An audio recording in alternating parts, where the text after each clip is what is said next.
Chattanooga has done it again. Today we're taking a look at their Bottled in Bond vintage release. So let's get to it. Hey everybody, welcome back to another episode of the Bourbon Hutch, and thanks so much for joining me on this journey through the world of whiskey. So that's right, today we're taking a look at Chattanooga Bottled in Bond. This is the Spring 2017 Vintage Series release. If you've seen the video, I have had one product from Chattanooga before. That is the Chattanooga 111 cask strength. I'll link to that video up here. But spoiler alert, I thought it is fantastic, especially for something that's in that 2 to 3 year old range. Such a wonderfully complex and beautiful whiskey. And from all I've heard of their Bottled in Bond releases, these are forces to be reckoned with. And I am super excited to have gotten a bottle of this Spring 2017 release, which, if I'm not mistaken, is one of their most awarded bottles of whiskey yet. And so, ready to dive in here and do a review for you guys. Now, bear with me as we go through the stats on this bottle, because this is a very complex blend. And one of the things I love about Chattanooga is how transparent they are. So they've laid out for us what's in it, and that's quite a number of things.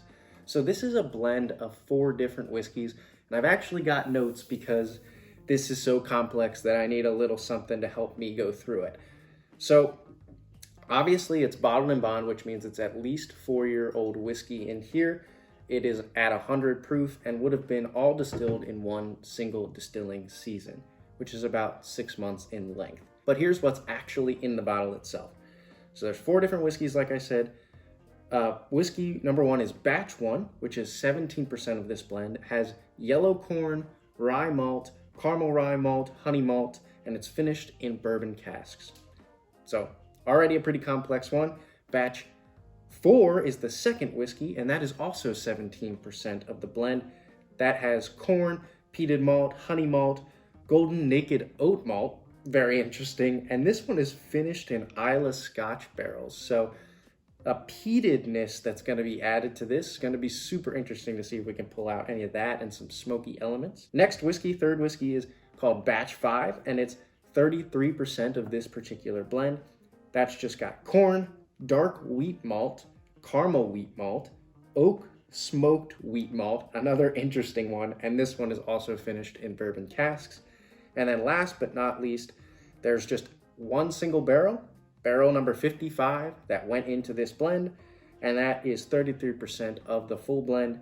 It has yellow corn, cherry wood smoked malt, interesting, dark caramel malt, coffee malt, pale chocolate malt, and dark Munich malt, and this one is finished in stout casks.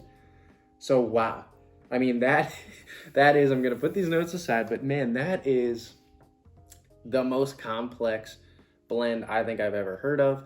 Each of those mash bills is totally unique. Lots of maltedness, lots of different flavors and experiments going on there. I'm just super interested to see how well that pulls together, what we get on the nose and the palate and the finish here. But trusting my experience with the 111 cask strength and knowing that Chattanooga does great stuff, I'm super excited. Before we dive into the nose, palate, and finish on this wonderfully complex blend, just want to ask that if you're liking the video and if you like Chattanooga whiskey, smash that like button.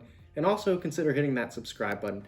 I've actually set the goal now of getting to 1,000 subscribers by the end of the year and hoping to do a giveaway once we get to that. So would love if you could just subscribe and help me reach that goal. Plus it helps me know what kind of content to keep creating for you guys. All right, so all that being said, let us get into the nose, palate, and finish here. On the nose. Oh, wonderful. Man, it's spicier than I was anticipating. Lots of fruit and lots of spice coming through. The spice is like a cinnamon to it, a warm cinnamon quality. If you've ever gone to like Yankee Candle and gotten like a Christmas kind of cinnamon candle or anything like that, that's what this is reminding me of. It's like a warm Christmas smell to it in a lot of ways with that cinnamon and spice. And then there's this rich red fruit, like a raspberry and almost like a cranberry, something a little bit sour. I saw Jason C. from the Mash and Drum did a review of this, and he noted that cranberry thing, and I really think that holds true here. It's this fruity, spicy, Christmassy kind of nose. There's a little bit of that honey and malt that I think is characteristic of a lot of Chattanooga stuff. So on the nose, honey, malt, spice, Christmas-y kind of vibe. Really, really nice and inviting. Nothing astringent, basically no ethanol. Really unique too. Huh. Okay, impressing me on the nose. Let's see if that transfers over to the palate. Cheers, everybody.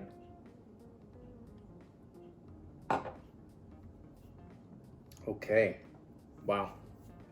So the fruit, that cranberry, raspberry kind of experience, maybe even some raisin, definitely transfers over. So does the warm cinnamon spice, and that's a lot of what continues to linger on the palate. I didn't get much of like the smoky peatedness at all. That one I got some chocolate on the back end of the palate, mid to back end of the palate. The chocolate kind of blooms out. And then sort of wrapped around all of it is this honey, vanilla, warm presence that I think Chattanooga does so well, this malted honey and vanilla that really shines through. But the center, the core of it is that spiced fruit note that is just so Christmassy and good. There's a little bit of oak in there too, but not like a heck of a lot. I think it comes across with that chocolate. Ooh, even like a stoutiness that I can sense now as it continues to linger on the palate. Wow. Really good, really complex. And surprisingly, I think all of those elements that we talked about really do work pretty well together. Let's go back in for a second sip and see if this continues to sort of present new flavors. Cheers, everybody.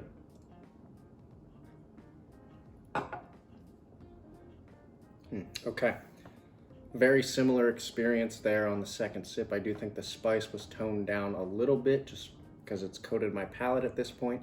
A little bit more of an oak presence. That stout chocolate malty presence really shines through as well. I think there's some good honey in there.